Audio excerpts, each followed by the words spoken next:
कैसे हैं आप सभी? मैं आशा करती हूँ आप सभी स्वस्थ और प्रसन्न होंगे।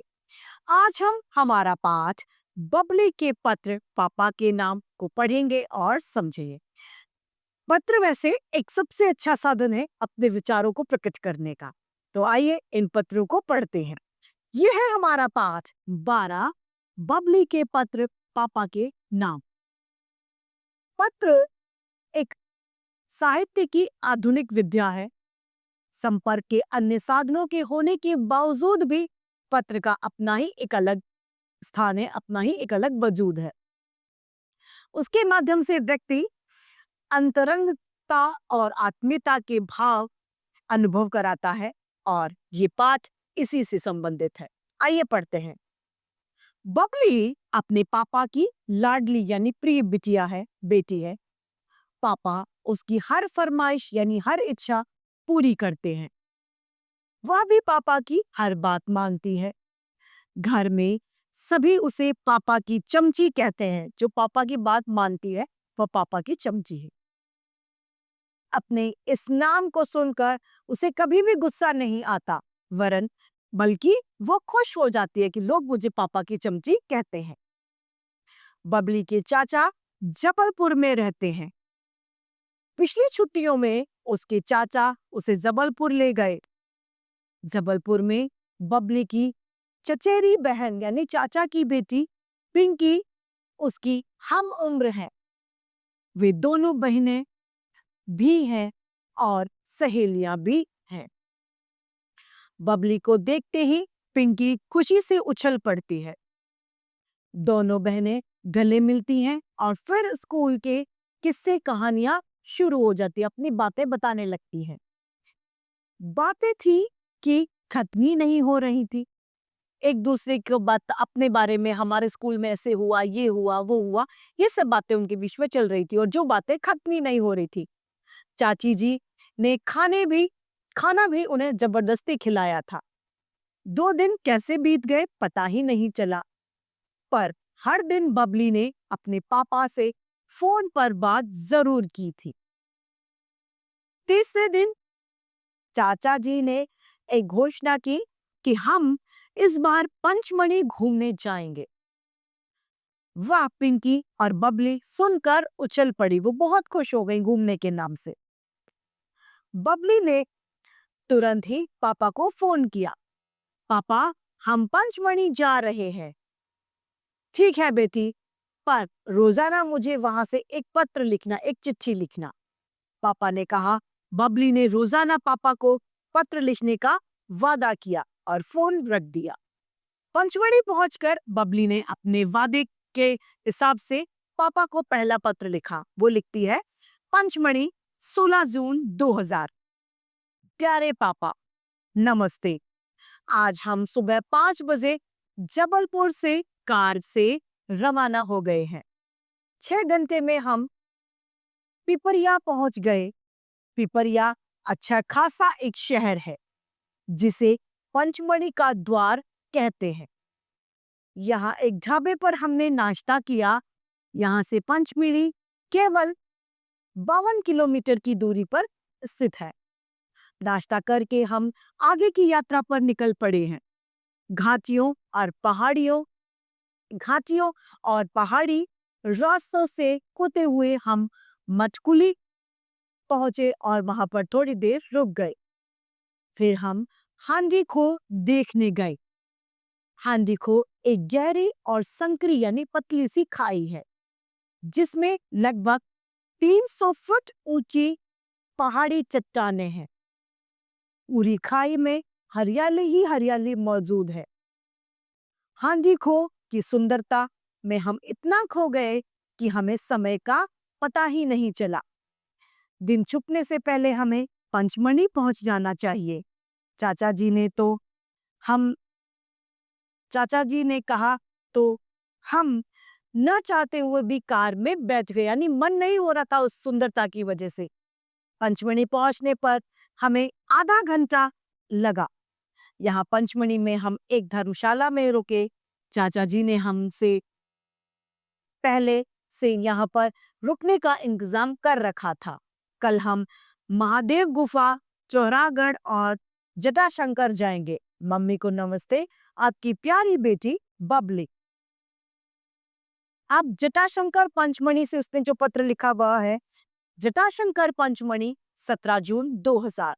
प्यारे पापा, नमस्कार। आज सुबह ही हम महादेव गुफा देखने गए। चारों ओर हरी भरी ऊंची ऊंची पहाड़ियां और ऊंचे घने पेड़ देखकर मन खुश हो गया। मैंने और पिंकी ने बहुत से प्राकृतिक दृश्यों को अपने कैमरों में कैद किया है। महादेव गुफा के पास पहुंचते ही घंटियों के बजने की आवाजें सुनाई देने लगती हैं। मंदिर की वजह से चारों तरफ घंटियों की आवाज गूंजती है।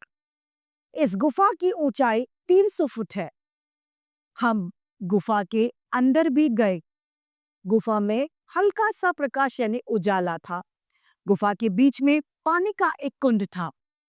वहां शंकर जी की एक सुंदर मूर्ति भी स्थापित थी।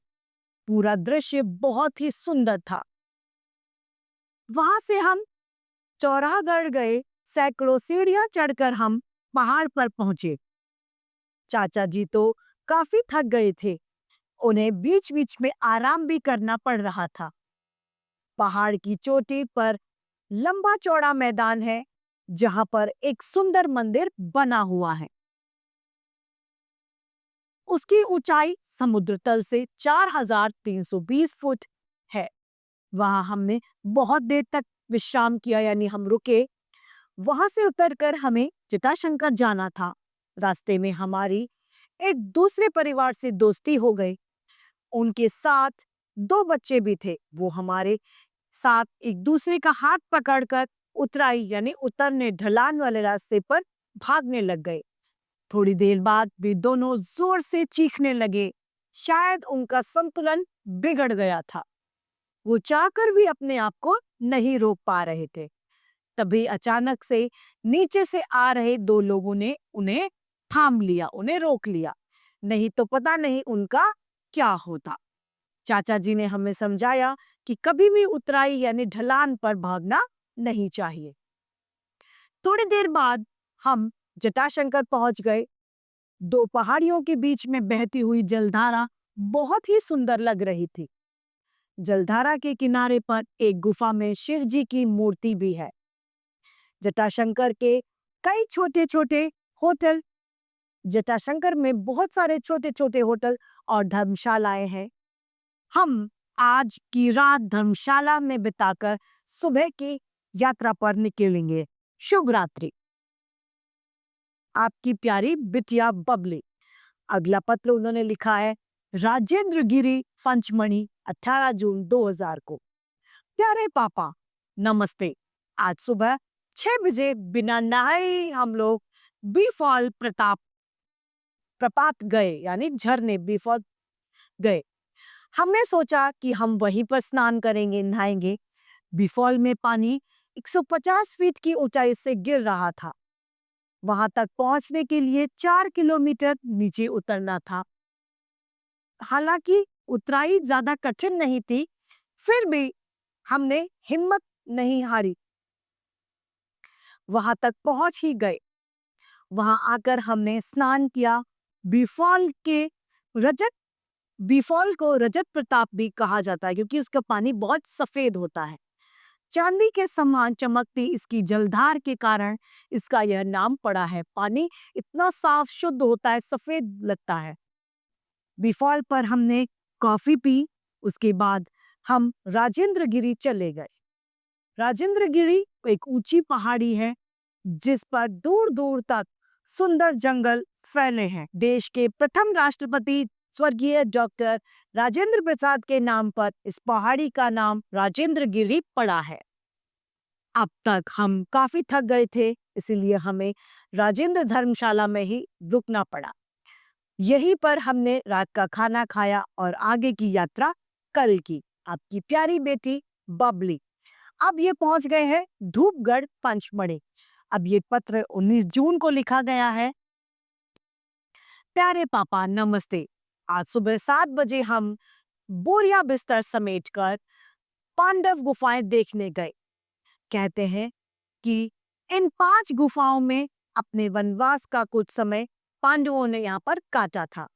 इन गुफाओं में आवाज गूंजती है। ये गुफाएं 9वीं 10वीं शताब्दी की मानी जाती है, यानी काफी पुरानी। वहां से हम देवना नदी देखने गए। देवना नदी से कुछ दूरी पर सुंदर वन में बहुत से जंगली जानवर रहते हैं, इसलिए हमने दूर से ही उसे देखा। इसके बाद हम पंचमढ़ी के सबसे ऊंचे पहाड़ धूपगढ़ भी पहुंच गए। यहाँ सतपुड़ा पर्वत श्रेणी की सबसे ऊंची चोटी है, जो कि समुद्र तल से लगभग 4430 फुट ऊंचाई पर है। पापा, यहाँ बादल हमारे सिर के ऊपर से निकल रहे थे। हमने हाथ बढ़ाकर बादलों को पकड़ने की कोशिश करी, पर हम इन्हें छू नहीं पाए। गाइड बता रहा था कि कई बार बादल इतने नीचे होते हैं कि उन्हें आसानी से छू सकते हैं। जब बादलों को छूते हैं तो पानी पानी हाथ में रह जाता है।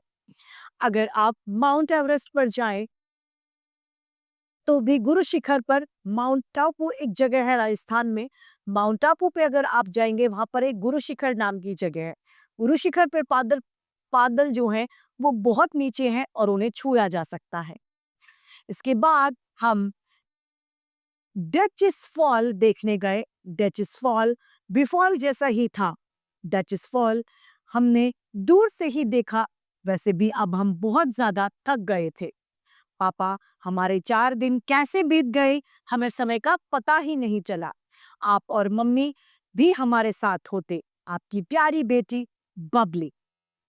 तो इस तरीके से इस बबली ने अपनी घटना जो उसने अनुभव किया, वो सारी घटनाएं अपने पापा को पत्र के माध्यम से लिखी।